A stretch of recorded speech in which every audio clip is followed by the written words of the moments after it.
Monosex tilapia মাছ। হ্যাঁ বিয়স, আজকের মাছগুলো দেখা দিচ্ছি আপনাদেরকে হ্যাচারি থেকে। অতএব কীভাবে মনোসেক্স তেলাপিয়া মাছগুলো আপনারা পেতে পারেন, অতএব আমাদের সাইজের নিকটের মাধ্যমে কি কি সাইজের রয়েছে। হ্যাঁ বিয়স, এখানে রয়েছে 1 কেজিতে আপনার মাছগুলো হয় 1000 থেকে 1200 পিসে কেজি হয়। এই মাছগুলো আমরা পার পিস হিসাবে বিক্রি করে থাকি, অতএব হোম ডেলিভারি দিয়ে আসি। তার মাধ্যমে রয়েছে মনোসেক্স তেলাপিয়া মাছের ক্ষেত্রে বর্ণনা আপনাদেরকে দিয়ে থাকবো, মাছগুলো কিভাবে চাষ করলে সঠিক উৎপাদনের মাধ্যমে আপনারা পেতে পারেন। বেশ, দেখা গেছে আপনার যে কোনো সাইজের ক্ষেত্রে আপনার পুকুরে যদি মাছগুলো নেন, তাহলে এই মাছগুলো আপনার নার্সিং করা লাগবে না, সরাসরি কালচারের ক্ষেত্রে আপনারা ব্যবহার করতে পারেন। তার মাধ্যমে রয়েছে মনোসেক্স তেলাপিয়া মাছগুলো আপনার একাধিকভাবে অতএব খাদ্য দিয়ে যেতে হবে, অতএব পর্যাপ্ত পরিমাণ বেশি অন্যান্য মাছের থেকে এবং কি দ্বিগুণোত্তম মাছের খাদ্য প্রয়োগ করতে হয় এই মনোসেক্স তেলাপিয়া মাছের ক্ষেত্রে।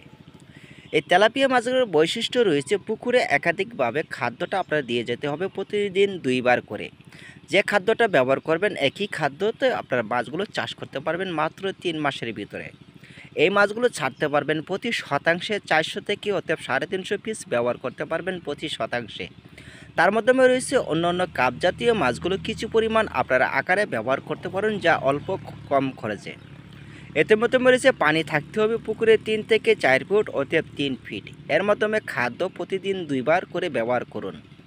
প্রাথমিকভাবে খাদ্যটা দিতে হবে ফিট খাদ্যটা আপনার নার্সিং করে নেবেন 5 থেকে 10 দিন। তার মাধ্যমে রয়েছে আপনার দানাদার খাদ্যটা ব্যবহার করতে হবে অনায়াসে। দানাদার খাদ্যটা আপনারা 2বার করে ব্যবহার করবেন, অতএব পুকুরের জন্য চুন আর লবণ ব্যবহার করবেন খুবই কম পরিমাণ।